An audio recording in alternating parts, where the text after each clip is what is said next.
Welcome to Evening Tide Talk, sponsored by the Wachovia Foundation. It's my pleasure to be here with Dr. John Gifford, and I would love it if you would introduce yourself and share a little bit about what you do.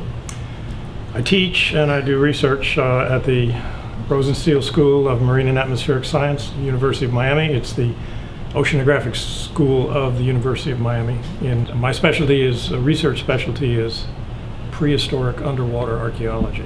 Sounds exciting. Yes. Now, we're very pleased to have a partnership with you here at the Florida Aquarium, where we're doing a lot of work with Little Salt Spring. Could you talk a little bit about that partnership? Sure. And what it means to you and also to the University of Miami? Yes, it began actually 5 years ago. Mm-hmm. It's hard to believe, but over the last 5 years, we've had several dozen Florida Aquarium divers, both volunteers and staff members, participate in the actual research at Little Salt Spring. This is not training, this is actual research. And they continue to do a phenomenal job, a remarkable job actually. And they're working there today. And I'm sorry not to be there, but I had to come here.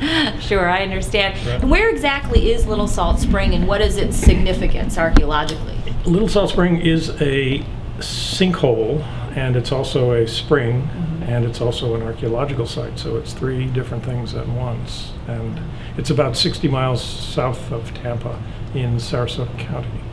It is in fact officially called the Little Salt Spring Archaeological and Ecological Preserve.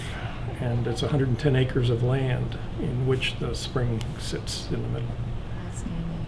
Now, I've also heard that there's been some interesting discoveries, but what is your most interesting find on the 27-meter ledge? Right. 27 meters is 90 feet below the surface.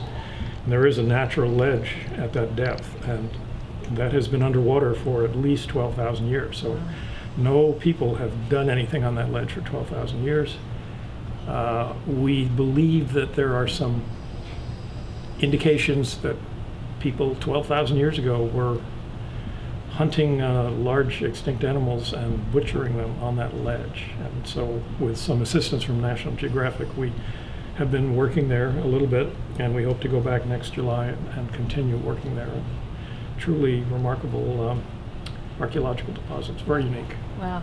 What is significant about that location that makes it such a rich area for these kinds of discoveries? Okay. Thousands of years ago, 8, 9, 10,000 years ago, Florida was a completely different place, environmentally speaking, and the site was actually, Little Salt Spring was in the middle of the peninsula, not on the edge. Right, okay. And there was very little fresh water. So this was an oasis, basically, which attracted animals, and therefore it attracted people to the animals and the water. So it's kind of like a magnet for human activity and animal activity too. And a good bit of this is still preserved in the sediments inside the spring, which are basically the water in the spring is oxygen free. So we have remarkably good preservation of organic material, artifacts, wooden artifacts that are 10, 12,000 years old. Is there anything that you would like to share with our audience that we haven't talked about, something that's important to you that you'd like to convey? I would like to make it very clear that whereas many people think that the history of Florida goes back maybe 500 years, it actually goes back 13,000 years. Right. Well, that's a wonderful thought to part with. Again, Debbie Stone from the Florida Aquarium with Dr. John Gifford from the University of Miami. It's been my pleasure.